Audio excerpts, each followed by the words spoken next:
Now, the Ministry of Justice and Correctional Services and the National Prosecuting Authority briefing Parliament's Portfolio Committee on Justice. The briefing is about the resignation of the head of the investigating Directorate, Advocate Hermione Cronje. The committee also wants the NPA to give reasons for missing the deadline for issuing a prosecutorial decision for the apartheid-era officials implicated in the 1985 murder of the Cradock Four. It was not as a result of the resignation of the investigating director. This was something that was planned as part of our ongoing media engagements as an important stakeholder. And it so happened that the resignation was announced before, just before that media briefing. So we dealt with both the work of the NPA as well as that issue. As I said, and Chair, and I emphasize that this is not a crisis, that there has been a lot of good work that has happened in very difficult and challenging circumstances, both a difficult legal framework as well as a complex institutional context where a lot of work has gone, as I said, under the able leadership, under the guidance of Advocate Cronje to bring the ID to where it is. And so it is often healthy that you have new leadership to take an organization forward from where it has been brought to by the previous leaders. So there has been engagement with Advocate Cronje pertaining to her vacation of office before the end of the term. And as I said, Advocate Cronje has indicated her decisions for this. And we understand those decisions. After a very, very challenging startup phase, we need to look forward. The NPA and the ID in particular is critical in terms of dealing with corruption. And as I said, Advocate Cronje leaves the ID well positioned, as she said before this very committee, I think it was two months or so ago, to really deliver important results in the near future. And so I'm confident that the groundwork that has been done really puts the ID, of course, the ID does not have all the resources. And the Zondo Commission resources are being migrated, and we're still trying to get it to a point where it will have everything that it needs. But whilst we are in this position, it is resourced, it is considerably in this time, and we certainly are poised to make some impact. In just over 2.5 years, the ID is now a reasonably well-established unit within the NPA with over 120 staff, including 4 dedicated substantive units, 2 administrative and operation support divisions, a reasonably substantial budget, including a new state-of-the-art building, and we are ready to manage the transition from now until Advocate Cronje leaves. And I'll talk a little bit about that. There's also an important part. We are reaching the end of the Zondo Commission, and there's going to be a lot of work, as I said on Monday, an avalanche of work coming our way. And so we need to be ready to ensure that the ID is prepared to deal with those issues. And as I said, again, we are not going to be able to deal with everything that comes through from the Zondo Commission. We're going to have to really strategically prioritize cases for impact and sequence cases, because we are never going to have all of the resources to deal with all of the issues. I can give a little more detail on some of the resources of the ID, but just to say that, as I said, it's 120 staff members. We expected that this will grow to around 200 in 2022. The annual budget of the ID is approximately 107 million, and this is projected to grow in 2022 to about 180 million rand. So we are, the ID has begun the process of onboarding of the State Capture Commission resources in order to manage the process of when the report is submitted to the President. Honorable Chair, honorable colleagues, in terms of moving forward, the our priority as the NPA is to ensure that the ID in the short and in the longer term is ready and able to deliver on its mandate. And this transition phase is going to be managed and led by Deputy National Director Advocate Rabaji Rasitaba, who will support Advocate Cronje and her senior managers during this transition period. The NPA will in parallel start the recruitment process to identify the new head of the ID in close consultation with the minister. The process to appoint a new investigating director will be rigorous in order to ensure that the right person with the right skills is appointed who is able to deliver on this really difficult mandate of the ID. But what is clear, Chair, and I want to emphasize, is there will be no leadership gap. The ID is, as I said, it's been capacitated a lot in this time, and there's capable leadership in place that will continue to drive the work of the ID in the coming months. The staff in the ID are committed. We have staff that are dedicated to the ideals of the ID in bringing those responsible for corruption to justice, and that work will continue pending the appointment of the new head. And as I said, Advocate Rabaji Rasitaba will work very closely during the final months in order to ensure that there's a smooth handover process with, as I said, the support and engagement of the senior leadership in the ID. There's just a few points that I want to emphasize. The NPA is not in a crisis. It's far from it.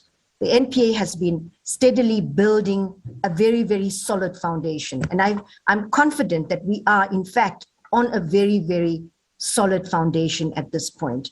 Advocate Cronje's resignation and the EXCO's decision to approve is a culmination of many, many factors. And I'm not going to discuss this in Parliament. But there has been extensive reporting about the fact that there's been interpersonal relations that affected this. And as I said, in any very, very high stakes, high pressure environment, there's bound to be tensions and professional conflicts, but we work through them. And Advocate Cronje and I both have the interests of the country at heart, and all the decisions we make are in the interests of the country. And the ID is under considerable pressure to perform, and it remains so.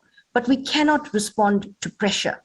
We got to act with a sense of urgency, which is what we're doing, but we cannot respond to pressure because that is when we make mistakes, and we cannot afford to make mistakes in the current climate. As I said, the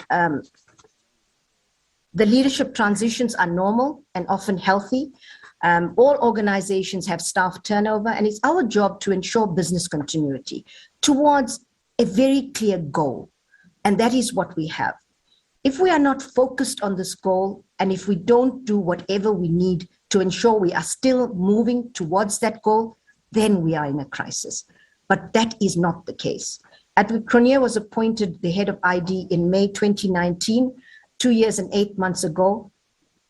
As I said, it's a tough job, it's a tough environment, and it shouldn't come as a surprise that leaders will come and go. And Advocate Cronje has decided to vacate at this point. And as I said, the EXCO of the NPA and myself have supported this. This is not a sign of any collapse or crisis in the NPA. It's, as I said, it's healthy when leaders take an organization to a certain point and leave, and then leave it for a new leader with a fresh new energy to pick up from where we are, picking up on all of the good work that has been done. It takes a long time to establish a new entity within any organization, especially within government. Most business and organizational design experts will agree that it would take at least 3 years for a new organization and department to even start breaking even. Structures, staffing, new policies, processes need to be developed. In the case of the ID, a lot of work has gone into this. The Government Technical Advisory Center, GTAC, an agency of National Treasury, which builds public sector capacity to improve governance and to enhance public service delivery, has worked very closely with Advocate Cronje and the ID for just about 2 years. And it's therefore not surprising that, considering all of the work that has been done and all of the work that still needs to be done, that the ID has gotten to this point in about 2.5 years. The NPA has very good dedicated prosecutors, and that is the strength of the NPA. In as much as we do need to build capacity in very specialized areas, and we are working on that, the drive and the dedication of prosecutors is what will get us to achieving our goal. Chair, with regard to the second issue that we were called to report on, and that is the NPA missing the deadline with regard to the so-called Cradock 4 matter. Chair, let me first, before I deal with that specific issue, just sketch a very brief outline with regard to dealing with the TRC matters. Chair, we must recall that TRC matters for various reasons, and Advocate Vusi Pikoli has deposed to an affidavit about the challenges that were faced in the NPA, has for various reasons not received the focus and attention that they needed, that these cases needed. It is critically important for the, as the minister has indicated, for the families of the victims, for the survivors, to receive justice in these matters. And the reality is that up until now, our country as a whole has failed them in terms of bringing and holding accountable those responsible for atrocities that were committed during the apartheid era. And there are various reasons for this. So it was only in around 2017 that their investigations were on paper set to begin. But the reality is that we know that during that time, our institutions had been considerably weakened. The DPCI and the NPA were reeling from years of efforts to undermine and to weaken institutions. So there was no capacity to deal with these cases that require a dedicated focus. And so I took office in 2019, February. And I don't have to go into the context. I mean, it's well known what the position was when I took office. I had a meeting in 2020. I had various meetings with General Rabia, but we increasingly realized that dealing with TRC matters has to be a priority for law enforcement, for the National Prosecuting Authority. It was in 2020 that I had my first meeting, a meeting with General Rabia and his team and members of my team, to specifically deal with the issue of TRC matters. And we were very clear that we couldn't move on the TRC matters without a dedicated investigative capacity. The NPA does not investigate.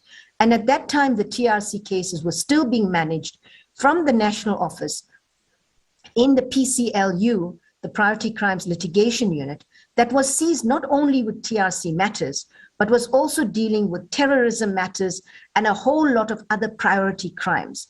And there was, I would think, there's this very small capacity in the NPA to deal with a whole range of priority crimes, including TRC matters. And so we really implored General Rabia, who committed to us that he was going to recruit investigators that would be dedicated to dealing with TRC matters. And likewise, we committed to recruiting prosecutors and getting prosecutors, dedicated prosecutors, to deal with these cases. And so the process of recruitment has not been easy. Even in the DPCI, it's taken a while. And so we have, in the meantime, we were trying to deal with the TRC cases, but really without the capacity to deal with it. And it is earlier this year, with Advocate Rodney de Kock also having come on board, that we've been engaging regularly with the families, with the lawyers representing victims, and we realize that it's important for us to have this engagement. We've also, as the NPA, we realize how important it is for the victims and families to be kept informed of what we are doing. And in various parts of the country, the DPPs are doing that. And in fact, there's a couple of letters that we've received that where in a particular case, I recall, the victims of TRC case actually commended and thanked the NPA for addressing these matters and keeping them informed. I know that's just one example, but it's only to give the assurance that this is a really, really important issue for the NPA. And so it was earlier this year that we decided, and we did have conversations with the lawyers representing the families, that we were going to create a dedicated capacity within the NPS, that's the National Prosecution Service, under the direct supervision of Advocate de Kock, the Deputy National Director. And what we have done in this time, and together with that, General Labia has recruited dedicated investigators, and they are now deployed in various parts of the country, together with these prosecutors that have been recruited. And I have some figures in that regard.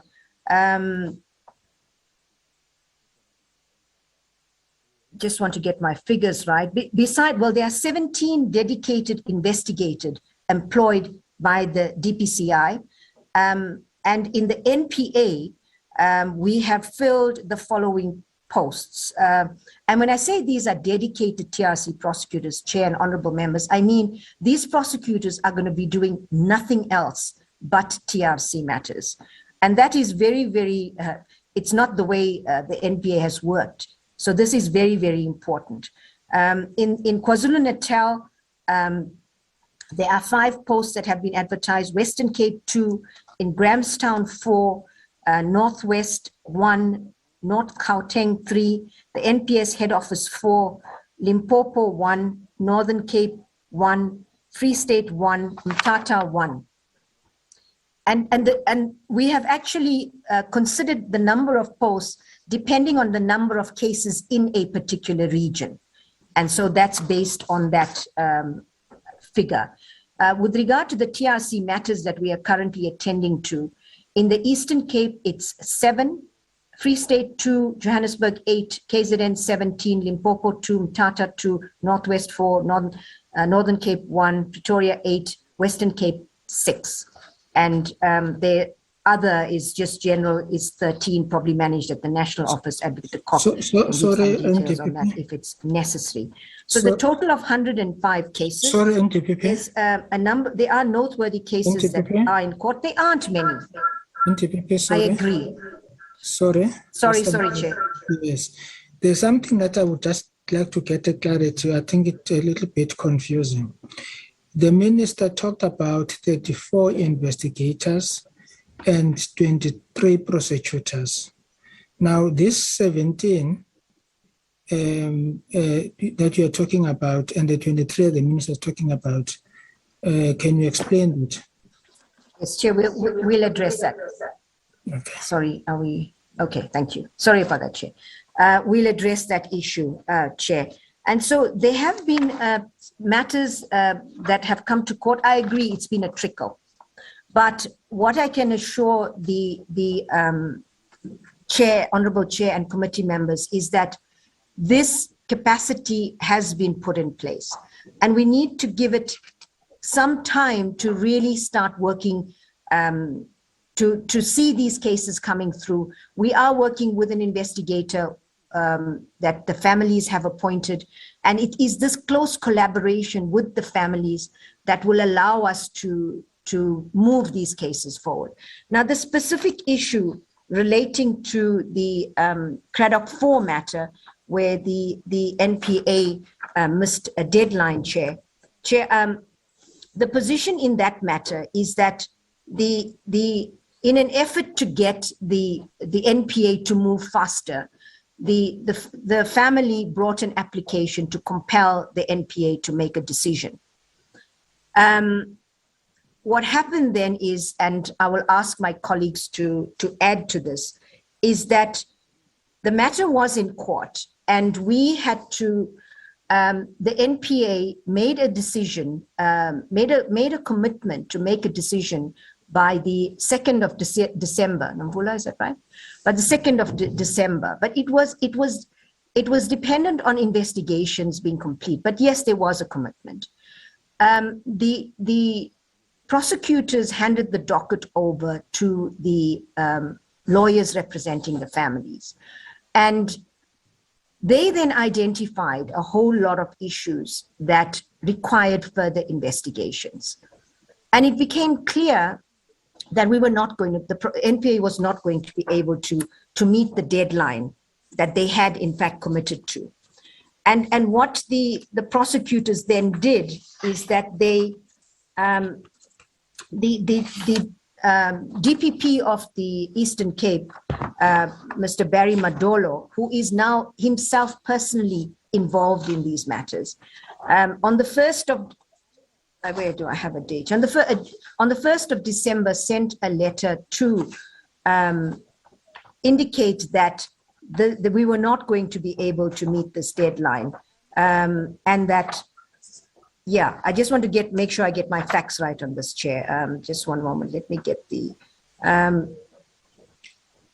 indicated that we were not going to meet the deadline and attempted to inform the lawyers. But regrettably, it seems like that letter did not reach the lawyers. And that was the challenge in this matter.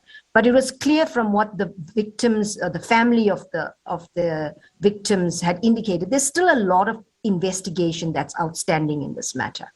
And we need to be able to, together with the support and the investigator that the family has brought on board, to work together. In fact, I understand that just today or yesterday, I'm not sure, that Mr. Madolo, the DPP in Eastern Cape, was meeting the investigator of the family in order to see how we could move this case forward. But what is clear is that there's still investigations. And I agree, one can ask the question, why did the NPA not deal with these investigations before this date? And as I explained, this is what the challenges we were facing with. We have a dedicated capacity now. And I'm asking that let's just give this a little time to show results. And if at the end of a reasonable period, we say, look, this is also not working, then let's think about trying to do something else. So for now, Chair, that is the position with regard to particularly the Fort Kalata matter. And Chair, in as much as I understand the frustrations of the family and the need to ensure that, you know, these cases are brought to court quickly, we need to work with the families. It's difficult to litigate and to work together at the same time, but we want to work. We understand why they were perhaps driven to litigation, but we have to work together. In the case, for example, the COSAS 4 case has been brought to court. People have been charged there, and it shows that where the evidence is there, cases are being brought to court. So I just ask, Chair, that we be allowed to move forward with this new dedicated capacity together with investigators from the DPCI, and try to get these cases to court as soon as we can. Chair, in conclusion, I'd like to say that, you know, as I said at the outset, Chair, the NPA is a critical constitutional institution in our democracy. And fixing the NPA, which is our goal, and also the criminal justice system, because there are serious challenges in the criminal justice system. Fixing the NPA and the CJS is critical to the future of our constitutional democracy. The future of our country does depend on this. But what we are doing is that we are rebuilding systematically. It's like building a house, Chair. We have to have a strong foundation, and we are really building it block by block. And these things don't happen fast, but there has been incredible progress given where we started 2 years and 9 months ago. Think about it, Chair, Honorable colleagues. 3 years ago, we had suspects, for example, the Guptas, that were still in this country, flashing their wealth with ill-gotten gains of our people and various other people. But now, where are they? Hiding somewhere, trying to avoid arrest. And so, you know, we had not just them, there have been many people that have been flaunting their wealth funded by money destined to uplift the poor and the most vulnerable.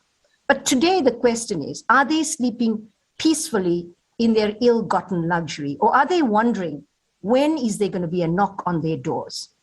That is the impact of our ongoing work. I know we need to bring cases, but Chair, there's a lot that's going on that's different from where we started. When I worked at the ICC, Chair, we worked under a very, very difficult, similar political context where you have a very challenging political environment, but you need to do your work as the prosecuting authority. So it's not only something that is peculiar to South Africa. And we need to make sure that we don't fall under the trap where we succumb to pressure. And because of pressure, we move too quickly when we shouldn't have. Moving too fast can be counterproductive. And we will play right.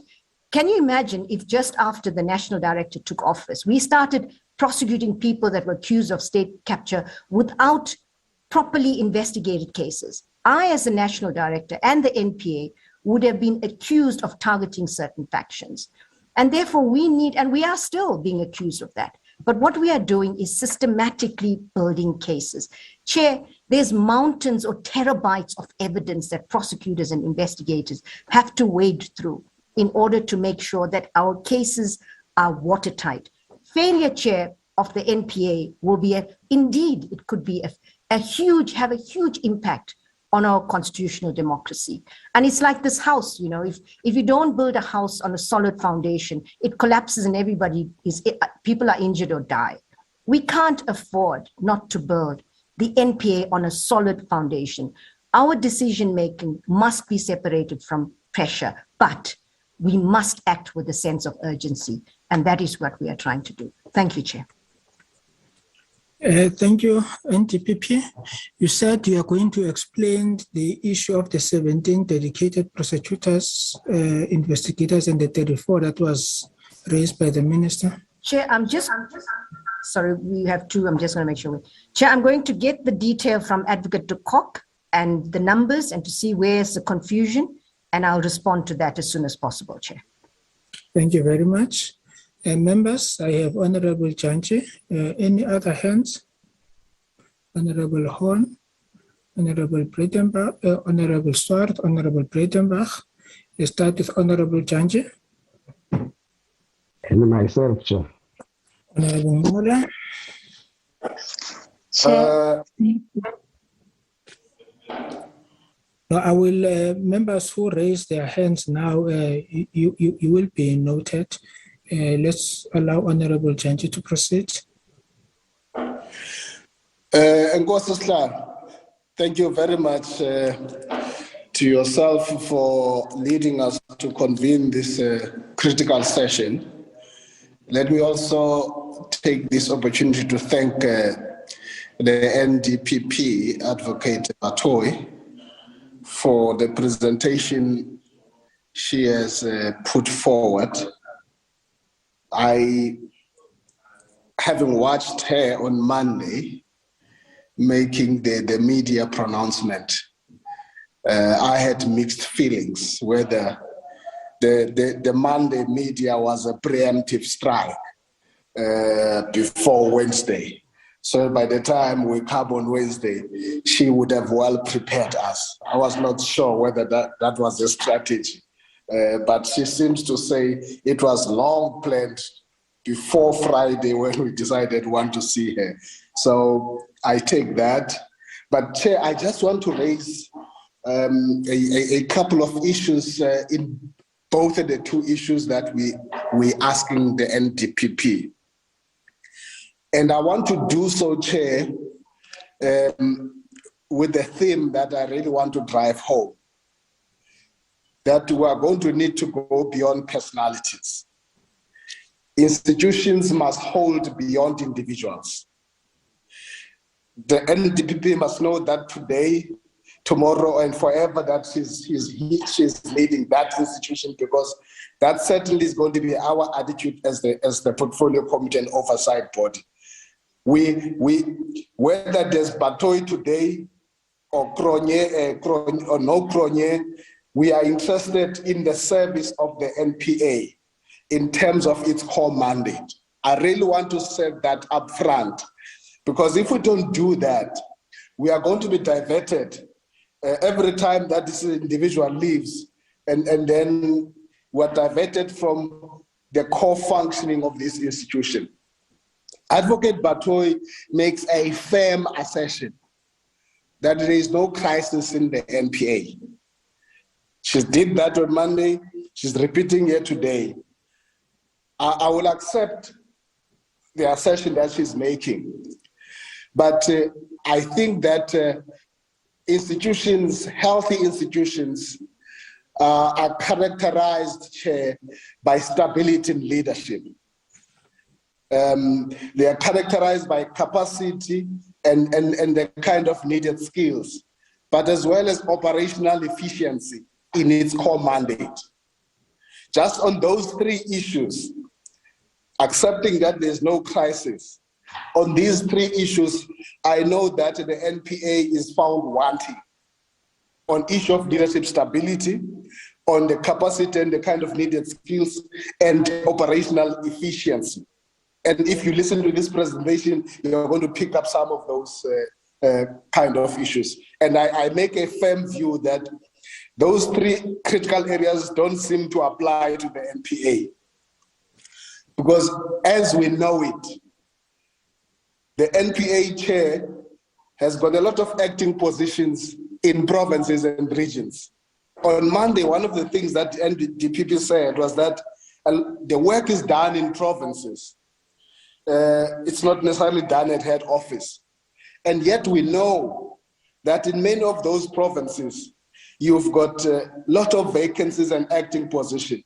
We know for a fact that since Advocate de Kock left the Western Cape, that position has not been filled.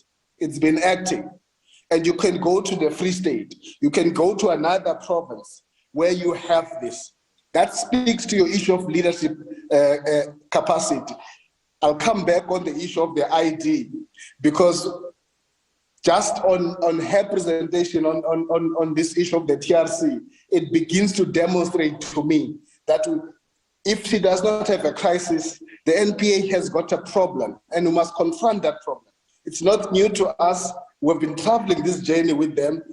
Maybe when the media is being addressed, that can be said, but not with us, because we've been every step of the way, from the first point when she was appointed as NDPP, and we going through that with her.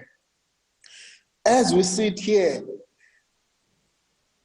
the team, the leadership, many senior prosecutors, and Honorable Breitenbach normally raises this a lot.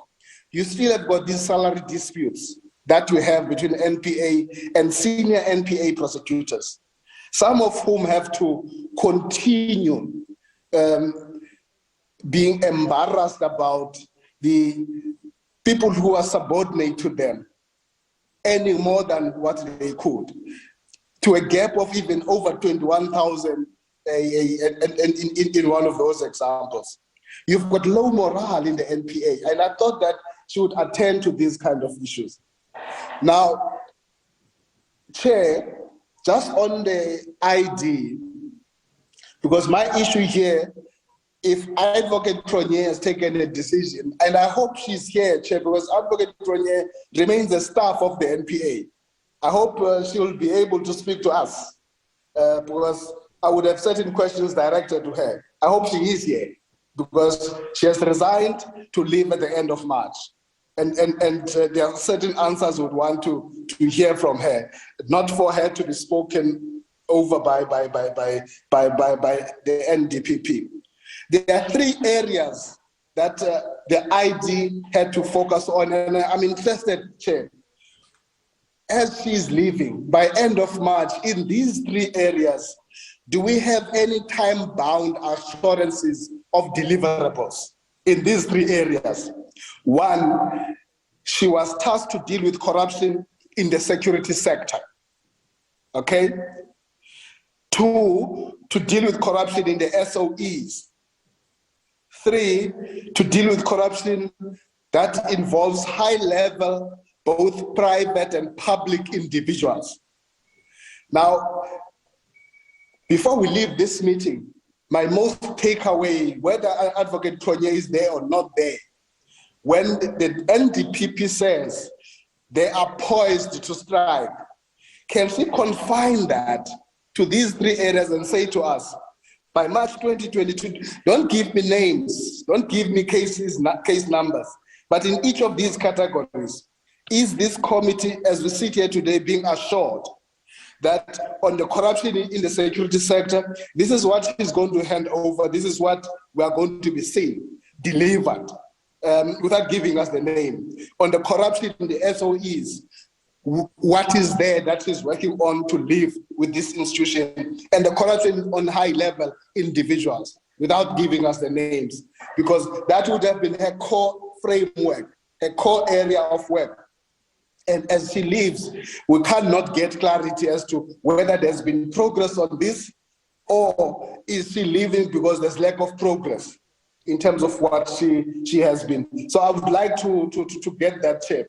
And I would leave that because I'm less interested in, because we did not call this meeting to say because it's one thing to like an individual in terms of their performance, their ethical work and so on. But as I said, we're going beyond individuals, we're dealing with institutions.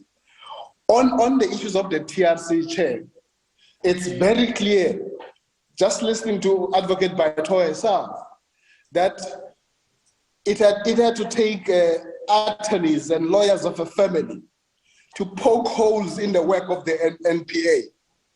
That on its own, Chair, is so profound to indicate that there is a problem of operational efficiency, of capacity, the fact that now there needs to be further investigation, because that would have been kind of identified.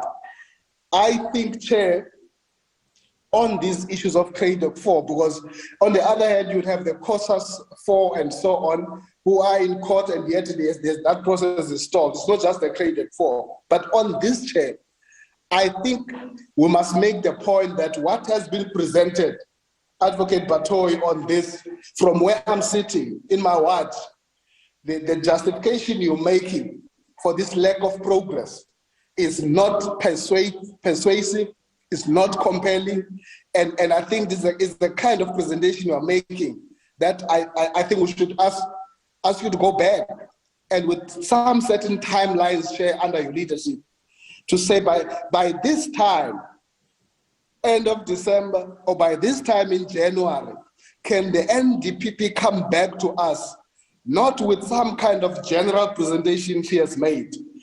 The NDPP or NPA has certainly been caught with pens down on this issue of TRCs. No amount of justification is convincing about this lack of progress. It's actually a shame, Chair. So in conclusion, this is what I was, we don't have much in front of us to even say we are optimistic that something is happening. Even as she concluded, she's not able to give us anything that we can take home.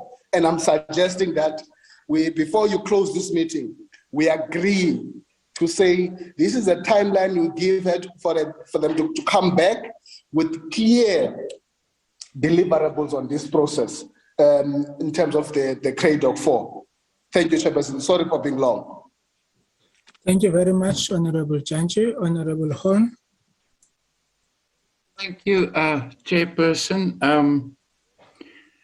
At the outset, Chair, I want to confirm that, yes, as in the past, we of course agree with the National Director that the NPA is an incredibly important institution for the health of our constitutional democracy. And I think the context to today's engagement is, of course, Chair, the fact that when the NDPP took office, she came, amongst other, to this committee with a very detailed and convincing analysis as to what was wrong at that stage at the National Prosecuting Authority, as well as a undertaking and let's say a plan as to how to rebuild. But now we are some period, we have progressed somewhat in terms of time at least. And at the outset, I want to say through you, Chair, to the NDPP, that is part of the context now. And unfortunately, from where I'm sitting, Chair, one of the problems we're having is that apart from being informed that some sort of a foundation to this house has now been built, unfortunately, very little is displayed by way of tangible and measurable evidence that real progress has been made. So we've had the engagement a few weeks ago around the annual report. When we had the engagement with the ministry in the plenary some time ago, we were informed that the annual report really is not showcasing what has happened since the end of the financial year. But yet, we now see that the head of this investigative directorate, which was at the time, and others have mentioned it, put forward in the public eye as part of the solution to fix the inefficiencies that at the NPA on the one hand, but also part of the solution in terms of the need to tackle corruption and state capture in this country. And therefore, when this head of the investigative directorate, Chair, is leaving office before the end of her term, South Africans, and we are now their representatives, are really entitled to transparency and accountability.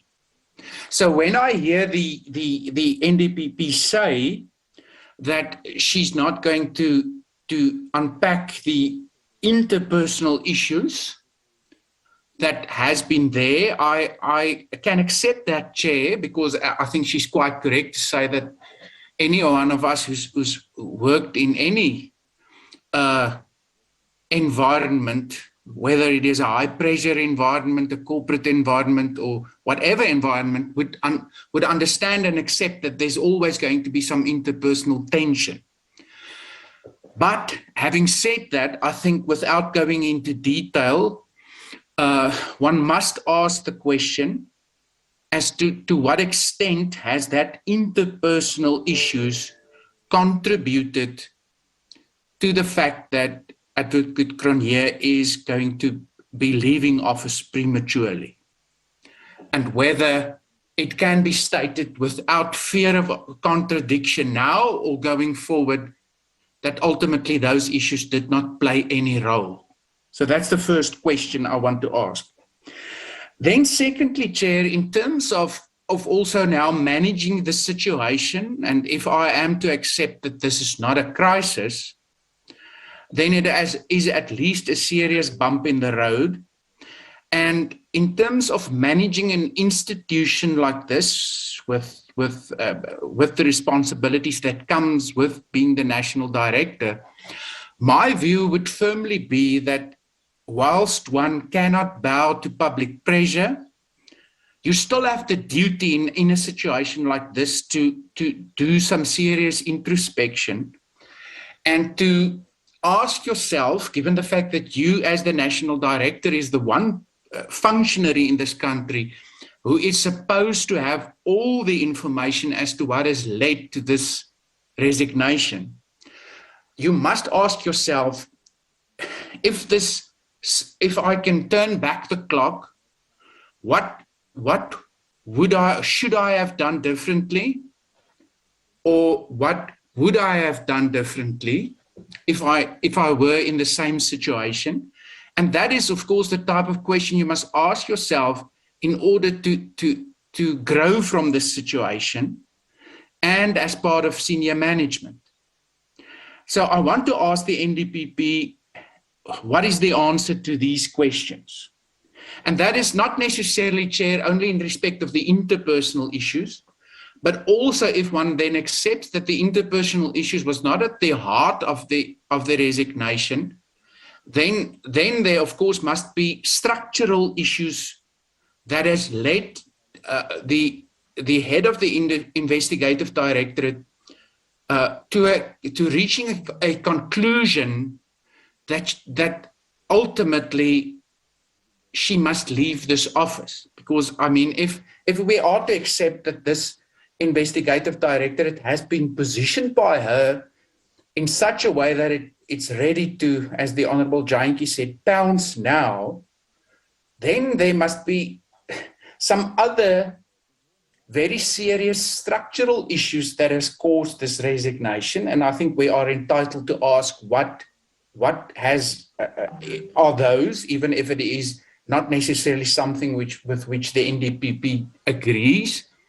But once again, even if you disagree with the relevance or ultimately whether those issues should be a deal breaker, what are those and how are you going to respond so that in an objective manner, the successor won't also ultimately, in a few months, leave the office because of these structural issues. So we hear, Chair, about the 120 staff members and the hope really that this will be increased to 200. But if we look beyond the 5-year scope of this investigative directorate, and we are to assume that something, even if it's not this investigative directorate, maybe a successor type of unit, is going to be there on a more permanent basis, what is the long-term vision as to the look and the feel and the organogram of this? And ultimately, to what extent has the fact that that this quite possibly has not been settled also influenced the decision of Advocate Cronje to leave office? And then lastly, Chair, 3 issues.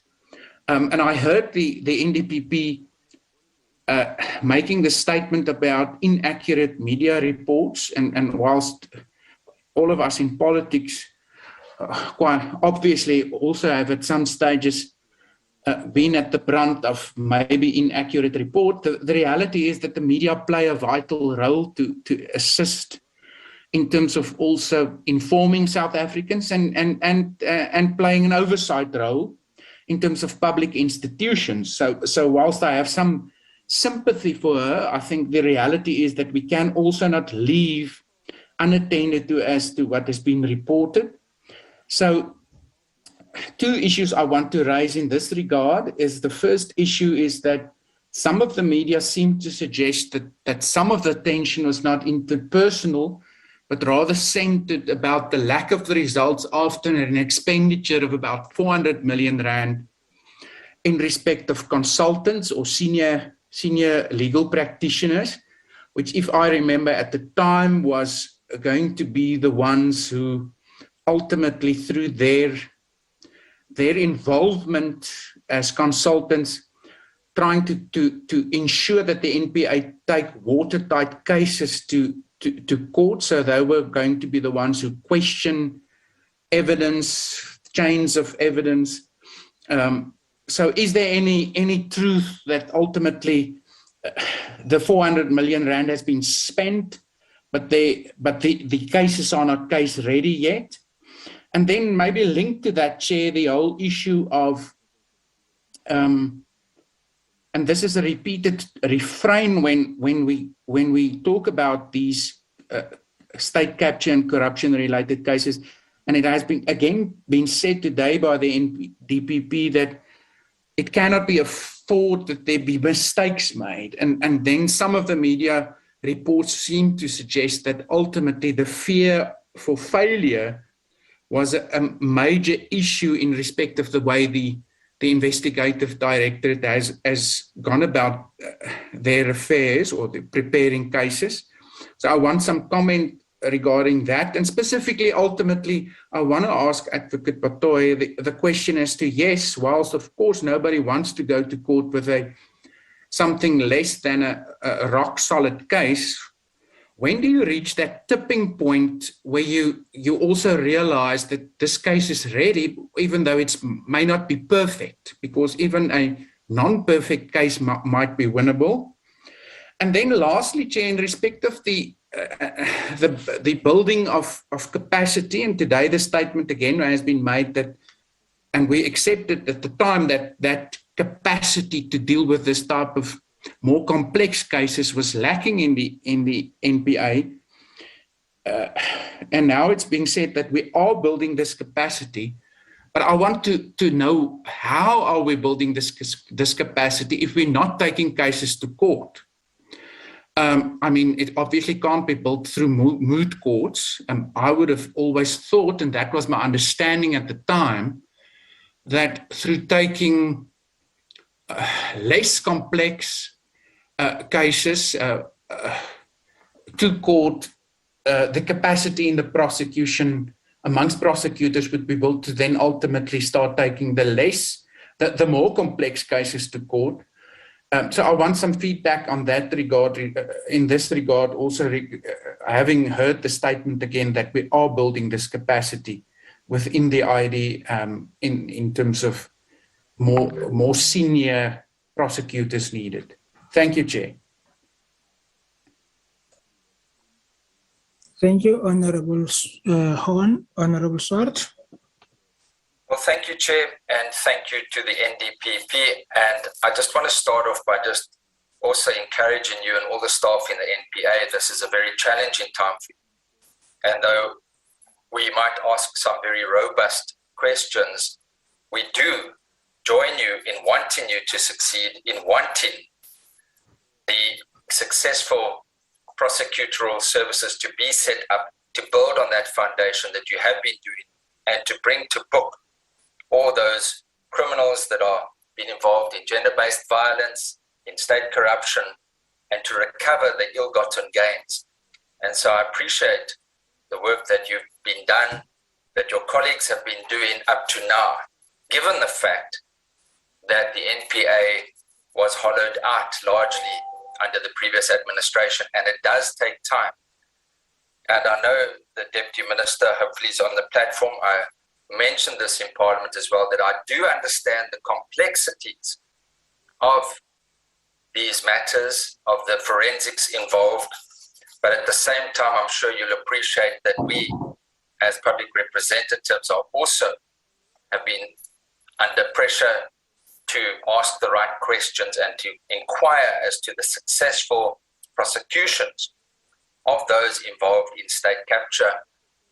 Given the fact, for example, I was personally involved in the parliamentary ESCOM inquiry some years back, and I remember even at that stage saying there is evidence already, and so it's a number of years that has passed, but understanding the complexities of these issues.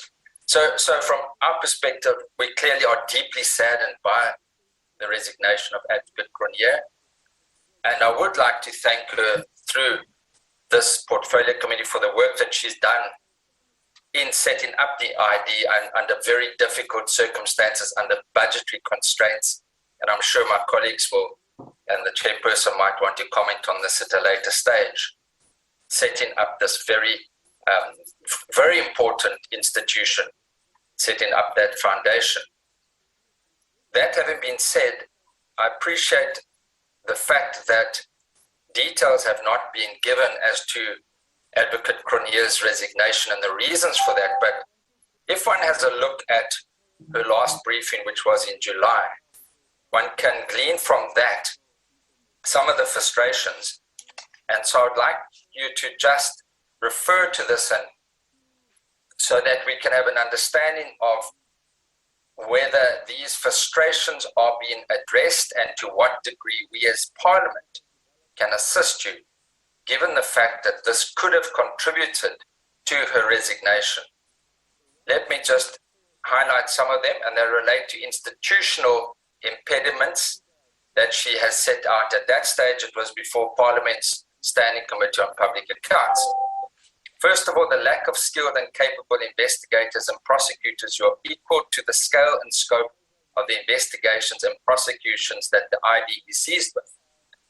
Secondly, the dependence of the ID on personnel for secondments from law enforcement partners, because the NPA Act does not make provision for the appointment of investigators to the NPA on a permanent basis.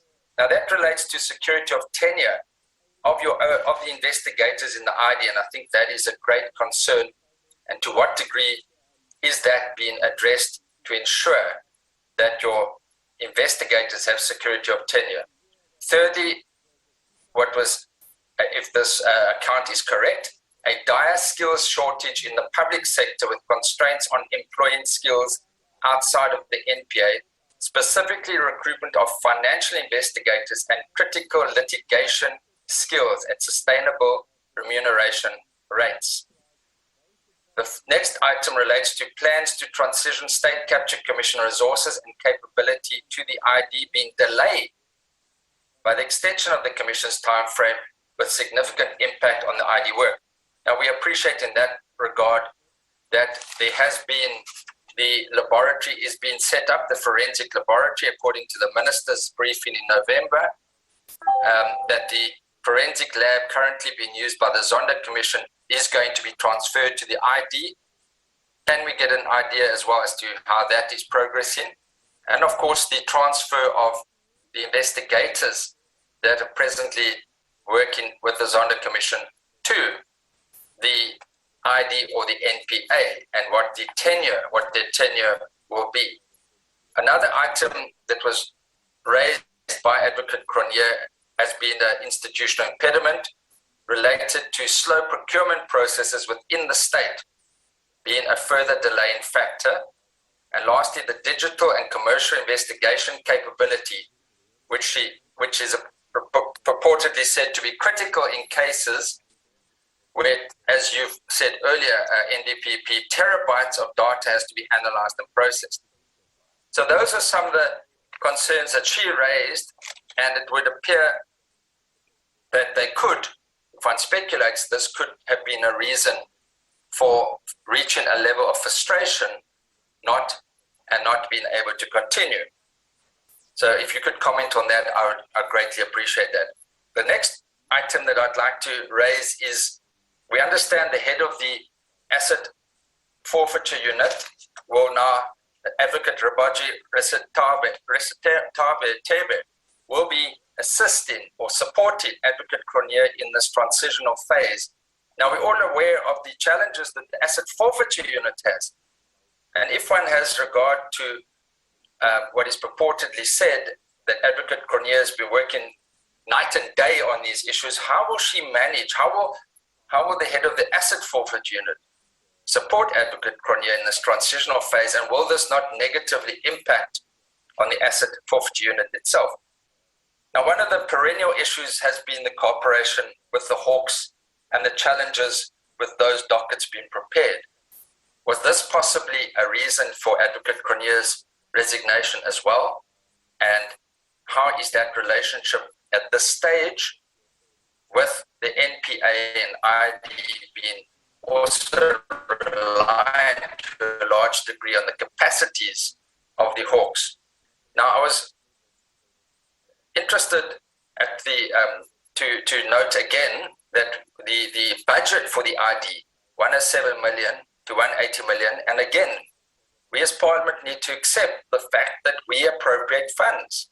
And when there's such budgetary constraints given to the ID, which has been said to be a mid-sized law firm taking on the massive billions of rands that have been stolen, can it be fair to expect the ID to do the work required of them given these budgetary constraints? It's, to me still, even though one could argue 180 million is a lot of money, it's still a very small amount given the complexities of the cases.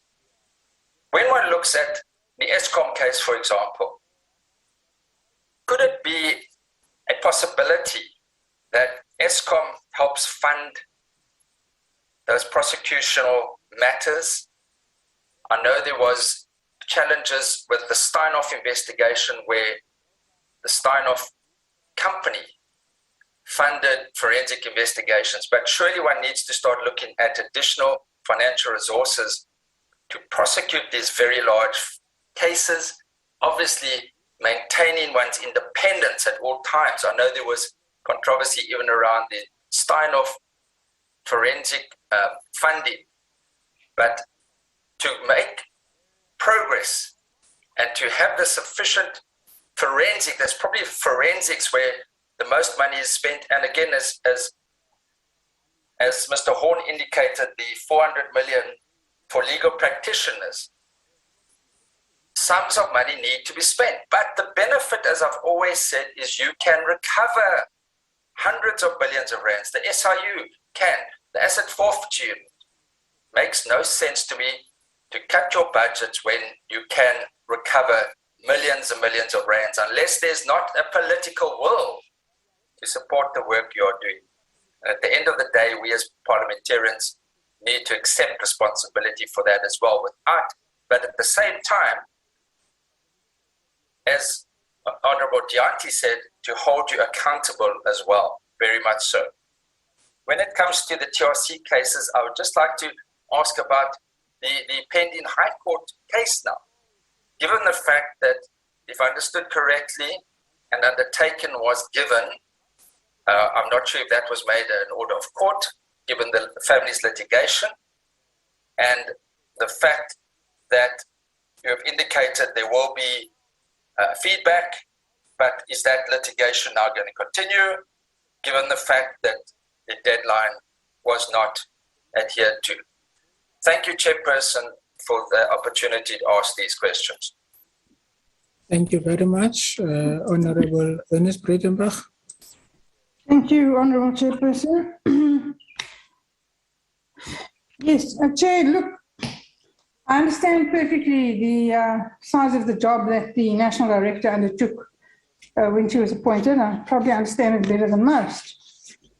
I understand, again, probably better than most, how difficult these cases are to prosecute and how much time and effort goes into the investigation phase and compiling a docket that is court ready. It takes time. It takes serious amount of expertise, and it takes a lot of work.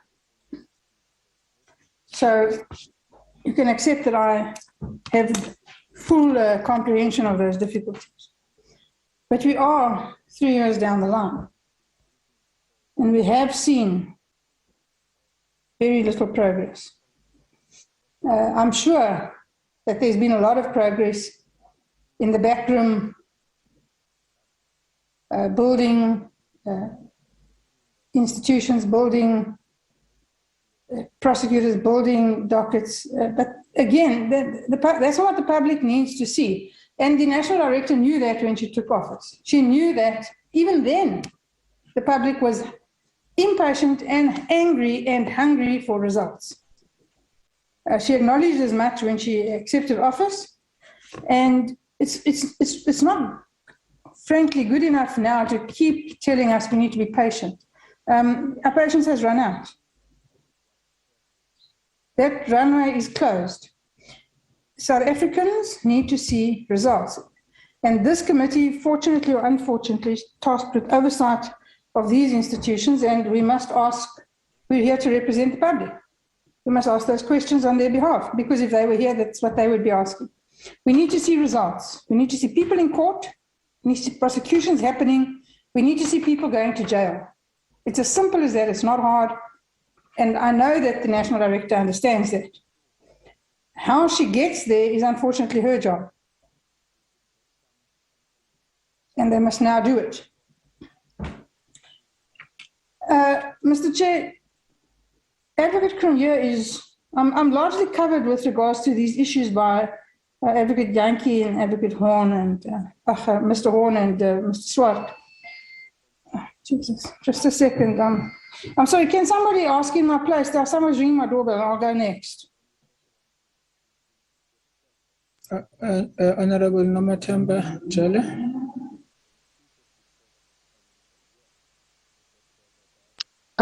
Okay, thank you, Chair. Chairperson, My network is not well. I decided to switch off my camera. Chairperson, I have a few questions for Advocate Batohi. I just want to start first with the issue of Advocate Cronje. On that one, Advocate Batohi, I just want to find out now that she is leaving the office, and really the committee is left with, my colleague has already alluded to that, left with so many unanswered questions. There's a lot that we're still expecting from her, and now she's living with the very same knowledge. There was progress that she has been reporting about to the committee, and now somebody who's going to come will come, but even if you'll be able to take over, but I don't think that maybe to me, it will be like, you know, that progress, it will be like, we'll be able to gel as quick as we are expecting, if I may say. But the question that I have on this one is that Advocate Cronje was a woman, and she's leaving that position where really it is a setback when it comes to the emancipation and empowerment of women at the level of the senior position in this country. I just want to find out if, have you considered that when you replace her with a woman? If not, why? The second question is on the TRC. We just got the report that the investigated work started from 2017 to show progress. Up to this far, Chairperson, is about 5 years, and we are still where we are. We really understand the challenges and the complexity when it comes to such matters, but you know, with the families, as we indicated earlier, the public and the family, to them, it is really not justice. I heard you advocate through your chairperson earlier when you were saying these things don't happen fast. My colleague they have commented on that one. That statement on its own really does not bring comfort to the public and families, because these issues of TRC, they have been on the shelf for a long time, and really talking about losing patience, it's an understatement. This is one important issue to this country when it comes to uniting this country and bringing cohesion to this country, to the people of this country. If we are going to take this matter the way I see it happened, it is really not going to help this country to unite and to have the real rainbow country that we expect as the people on the ground. So 5 years is too much. And the report that we are getting now is that within the 50 years, only 57 families have been engaged on this matter. That is the report. When I calculated the numbers that you gave us in terms of the provinces, they give us 57.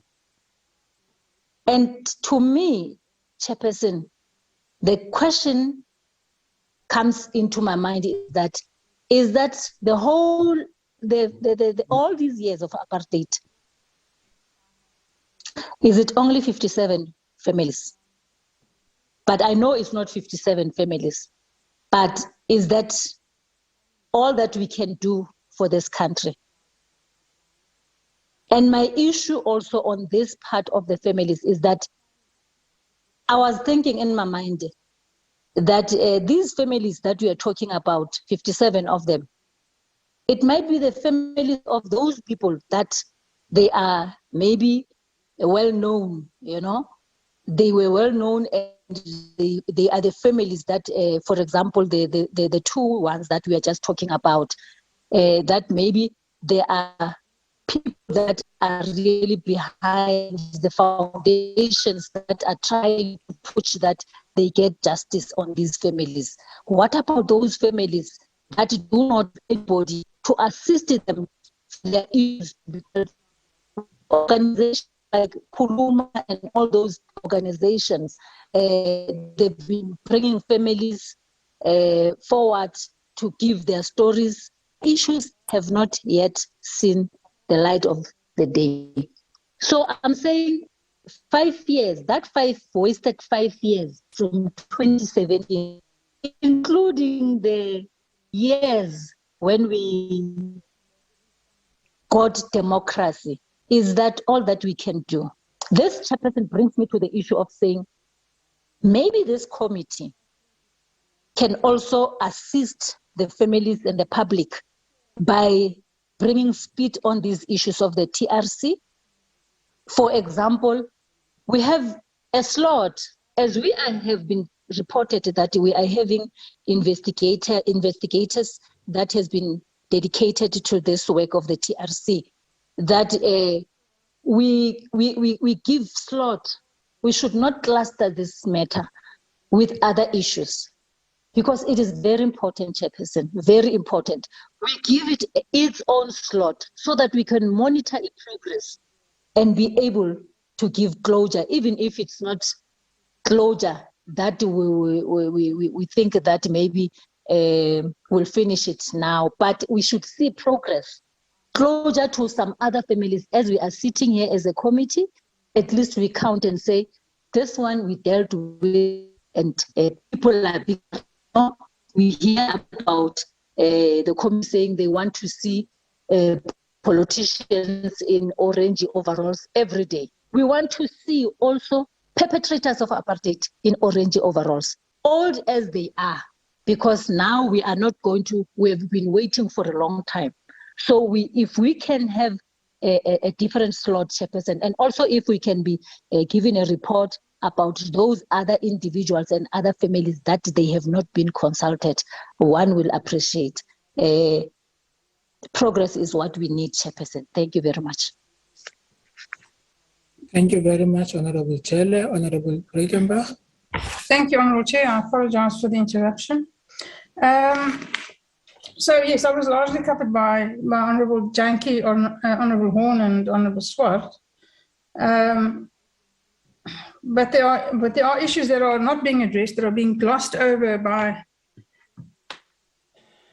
generalities and platitudes, and that's disappointing. Advocate Cronje is not a faint-hearted woman, not by any stretch of the imagination. She knew what the job was when she signed up for it. She has a history of employment in the NPA. She was a senior manager in the NPA for some time. So she knew what she was getting into. And I'm not convinced by this the suggestion that everything is hunky-dory and there are no issues, and her leaving is nothing odd, and that in fact it's healthy to change horses in midstream. We know it isn't. And I agree with Honourable Janki in that regard. So we don't know why she's left. We left to speculate along with everybody else who's speculating, and the National Director is not telling us. But it is deeply concerning that somebody of the caliber of Advocate Cronje abandons her project, on which she has obviously worked very, very hard and put in a lot of time at great personal cost, half complete.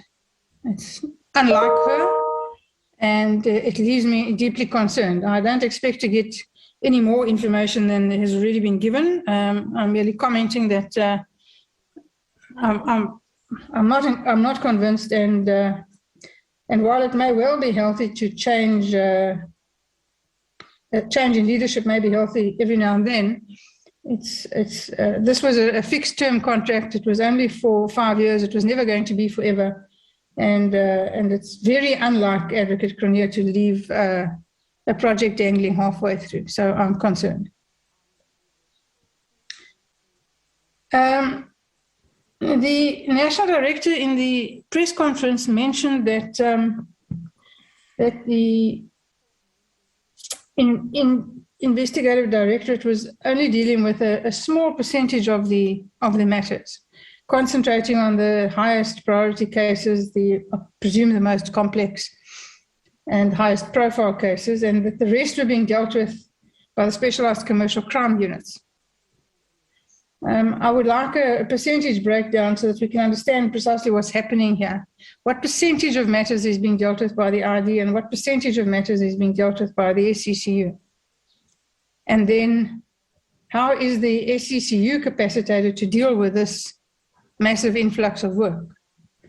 And when the Zondo Commission work arrives at the NPA, I've got no doubt that the greatest bulk of that work will also devolve to the SCCU. And what has been done proactively to ensure that they're capacitated to deal with the work? Because we all know that prosecutors are not born, they are made over a long period of time. So it takes anything between 5 and 10 years to make a decent prosecutor, an experienced, capable, confident, because that's very important, confident prosecutor. It takes around 20 to make an experienced, efficient, capable, and confident specialist prosecutor. It doesn't happen overnight. So what has been done proactively to ensure that the SCCU will be fully capacitated to deal with this amount of work that is clearly not all going to go to the ID? And when the ID in 5 years' time ceases to exist, or in less than 3 years' time ceases to exist, what is going to happen to those cases then? If the resignation of Advocate Cronje has taught us anything, it should be that we should be looking ahead. So what is the plan for the future? Then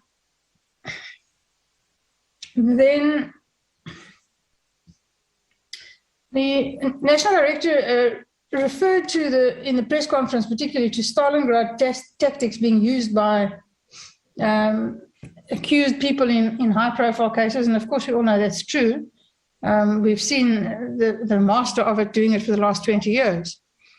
So everybody knows about these Stalingrad tactics, and every prosecutor certainly knows about them, but of course they must be dealt with.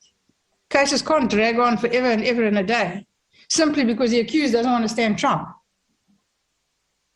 So there are sections in the Criminal Procedure Act, more specifically Section 342A, that deals with this kind of thing.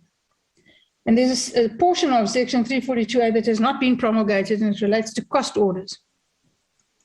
Is it in the view of the National Director, would it be helpful to dealing with these issues if that section was promulgated? And if so, she must tell us so that we can try and assist.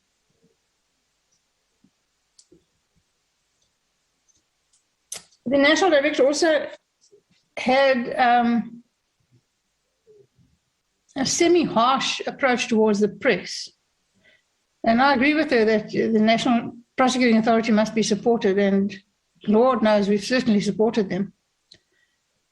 They've got to deserve and then earn that support, though. So to suggest that the press shouldn't criticize is a little unfair, I think, and not real.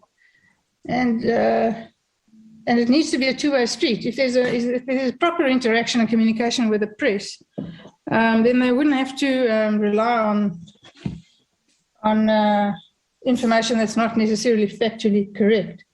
But I do want to point out that prior to the appointment of this National Director, so present company excluded, to a very large extent, the public was reliant on the investigative journalists to tell us what was going on. There was no one else. The National Prosecuting Authority was captured fully and up to all kinds of shenanigans. If it hadn't been for investigative journalists, we would have been in serious trouble and state capture would never have come to the fore. So there's a lot of very good work done by the press and they should be acknowledged for it. And then I'd like to get to the TRC matters. I'm not sure what the role of the PCLU is if it's not doing TRC matters. I may be wrong, but my initial understanding of the PCLU was that it was, amongst others, set up to deal with those matters. And it is a long time. It's a lot of water has flown under this bridge. We are 28 years down the line of a constitutional democracy, and still those families are waiting for justice. It's an inordinately long time to wait for justice. And we're not referring to trivial matters here. I mean, families have been very seriously impacted. And many people have been affected by these cases, and I know that the National Prosecuting Authority knows that. But the only thing that they have left is some sort of justice for their family members who were killed or disappeared. And if they don't get that justice, well, then we certainly failed them. The NPA will have failed them, and so would we. And we can't afford to do that. And so, you know, my disappointment with the lack of progress in the TRC matters stretches to all of them. But I would particularly like to refer to the matter that we asked the National Directorate to come here for today, and that's the Cradock 4 matter. My understanding of the situation is that the matter has dragged on and on despite personal undertakings given to particularly Mrs. Goniwe and Mrs. Kalata, and that those undertakings were not met. And as a result of that, as an act of desperation, the litigation was undertaken, rather reluctantly.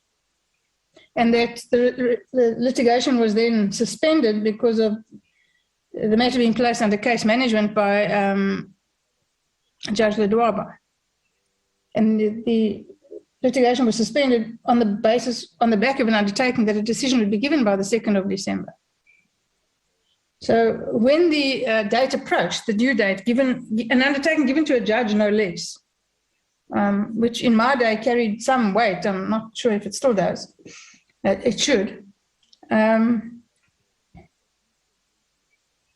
the run-up to that date arriving and being fully aware, because certainly the prosecutor involved must have been fully aware that they weren't going to meet that deadline. Surely proactively a week, a day, a month before, you contact the parties and say, we gave you this undertaking, we've done our very best, these are the circumstances preventing us from managing, and can you possibly give us more time? And certainly to include the judge in that correspondence so that he also knows. I would have thought that would have been the way to deal with it. As it happens, the letter sent by Mr. Madolo did not reach the intended recipients. And so the day came and went with nothing. Can you imagine the crushing disappointment? It's just not the way we should be treating, complainant citizens, and particularly not in matters of this sensitivity. So I really don't think that it's being dealt with very well. And I do think that that more can and should be done in that regard. I'll leave it there, Mr. Chair. Thank you.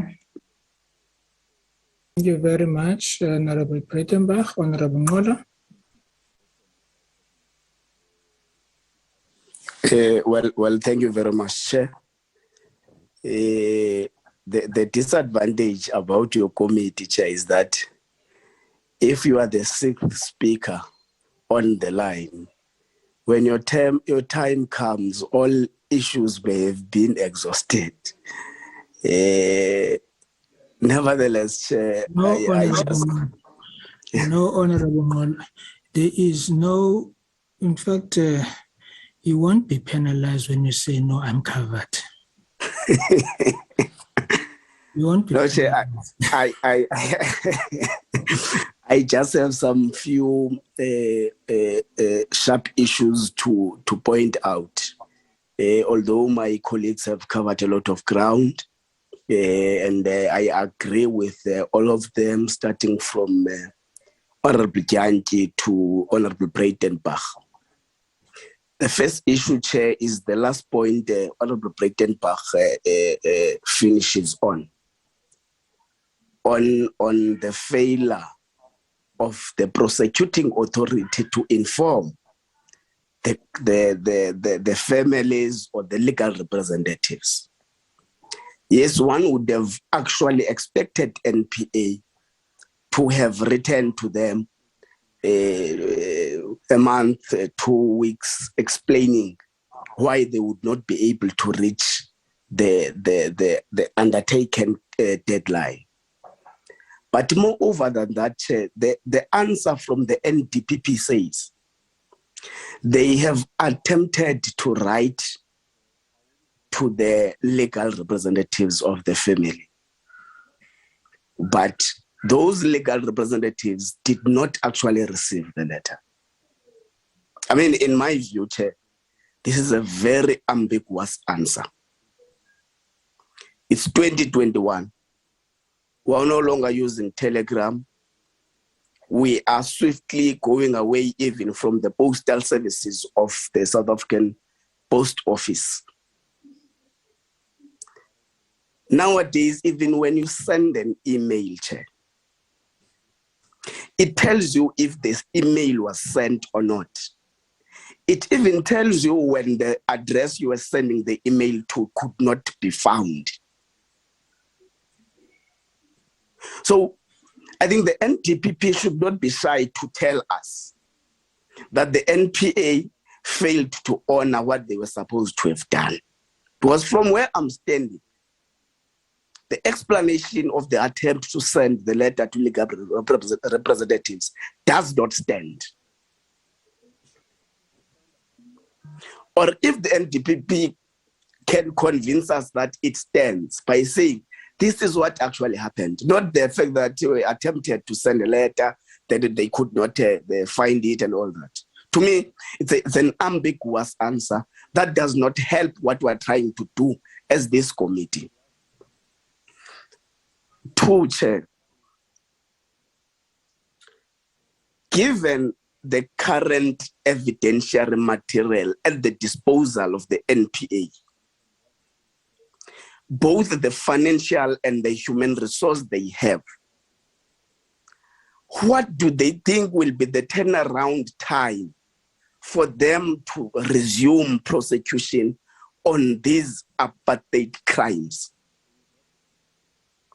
It's 27 years after democracy, and we're still talking about a backlog on non-prosecution of apartheid crimes. Crimes that have been declared to be crimes against humanity. It's not acceptable, Chair. And I want to propose, Chair, through you to the committee as well, that this must be part of our focus areas at the committee. We must pay particular detail on this thing and ensure that there is periodic reporting on the progress made in the prosecution of these apartheid crimes. The last issue, Chair, I would want to raise. NDPP, we have asked you nicely as this committee to pay focus and attend to a matter of a warfare between Black prosecutors and the management of NPA in the Eastern Cape particularly. But as things stand, it looks like the problem is actually worse than it was when we first met and talked about it. It looks like there is no improvement between these Black prosecutors and these managers of NPA. And the accusations leveled against these managers still stand. Now, I would want to check if there has been any progress made in terms of mitigating that problem. Because it is a problem, Chair, and it creates a very inconducive workplace condition when colleagues are taking each other to court over internal matters of the prosecuting authority. Has there been progress made in terms of mitigating the problem? Is there an internal effort the NPA is doing to ensure that it brings the problem to an end so that the work of prosecution on behalf of South Africans can resume without any turbulences? Thank you very much, Chair. Thank you very much, Honorable Ngola. Honorable Hendricks. Thank you very much, Honorable Chair. Honorable Jelly touched the court for the nation, and this was later reinforced by the Honorable Breitenbach. The matter of TRC cases is very close to the hearts of many of us, but it was very encouraging to hear the National Director suggesting that families must work closely with a dedicated unit. And that's why I want to ask the question, is there cooperation with the legal teams of Imam Abdullah Harun and the legal team of Chief Albert Luthuli? As we know, the Chief Albert Luthuli's daughters are of advanced age, and Imam Harun's wife passed on, losing much needed evidence. The Hawks opened, showed the family of the chief in our office in Stanger the files 2 years ago, and since then nothing has happened. With regard to the Cradock 4, we would like to know if there's a case number, and we would also like to know if there's a case number for the 67 families referred to. At least that will give the families some comfort. I know there are many other families as well, but shouldn't that be the case? It also looks that professional conflicts are harming our democracy. So there's something wrong in our appointment processes. Honorable Chair, with regard to the email that disappeared into cyberspace, it's a clear indication of Stalingrad tactics, the very thing that the National Director speaks against. And isn't there a case that the National Director's Department must be charged with defeating the ends of justice and misleading the courts? So that is a question marker, and the nation wants answers. It is now 5 parliaments that have failed to carry out the directives of the TRC, and the 6th parliament, we just cannot fail, and that's why we depend on the National Director to up their game. Thank you very much, Honourable Chair. Thank you very much, Honorable Hendricks. NDPP.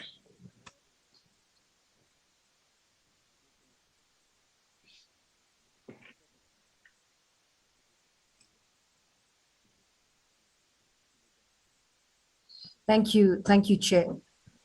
Maybe do you want a 3-minute Chair, break? there's a number of questions. We're going to try to cluster them and deal with them. But if I may firstly start with the... we will give you 3 minutes so that TRC matters, and then I will ask Advocate Cradock to go into some of the more specific technical questions that were asked. NDPP, I really want to, and I said this at the outset, I agree with all of the committee members who say that it's unacceptable where we are with the TRC matters. That is a reality. And there's we are, and I've gone through a little bit when I started off of the detail with regard to why we are as a country at this point. And having taken office as a national director in 2019, and what we've tried to do then, and even going back, if one looks at Vusi Pikoli's statement, which I mentioned, we are at this point moving forward, there's definitely a focus. But I think when you go backwards and look at why were these cases not dealt with, then it's unfair to put everything and ask the NPA to answer about why have these cases not been brought to book. 25 years since democracy. I agree. I have the same questions as the head of the NPA. But moving forward, this is what we are doing to address this, because what happened in the past is completely unacceptable. And we know that there are a whole range of reasons. There were political reasons that these cases were not brought to court. They were not investigated. And you know, look at Vusi Pikoli's statement, it sets it out. So I think, and besides that, the important issue as well is even with, as we move forward in terms of trying to deal with these matters, it's that we cannot, the NPA does not, and I cannot, I mean, I don't want to, I hope I'm not coming across as being defensive, because that's not the case. The NPA does not investigate. We prosecute, but we work very, very closely with the DPCI investigative capacity in order to ensure that we have the investigators and working together with the families. I think there was another question about maybe Advocate de Kock can give a little more detail if necessary, but we are determined to work with the families and the representatives of families to deal with these cases. I personally have had meetings with them at the outset when I first took office in terms of ensuring that we have a very, very strong collaborative relationship. And we still commit to that because we know that they have important impact, important contribution to make to the NPA and the DPCI, because it's not just NPA, to investigate these cases properly and to make sure that we bring these cases to book. Chair, with regard to the other issues, the media, just on that point, I just want to say that I have said this often before. You know, the media, in fact, the role of media in terms of the media is an incredibly important stakeholder for the NPA, and the role that the media plays in keeping the country and the people informed is incredibly important, and the role that the media has played in terms of the investigative journalism to save our country from capture is hugely appreciated. So we do not underestimate, and in fact, we appreciate the work of the media very, very much. All we are saying is that we appeal for responsible reporting, and that is the only appeal that we make. But apart from that, the media is hugely important, and we certainly respect their role. Chair, I'm going to ask my colleagues to deal with. Chair, I believe there's a request for a short break. There seems to be a problem with your system. When I speak to you, you don't hear me. Sorry about that. No problem. At that time, I was saying to you, there are many questions that have been asked. Maybe you might need to properly. I was saying to you, there are many questions. Mr. Sarela, please mute yourself.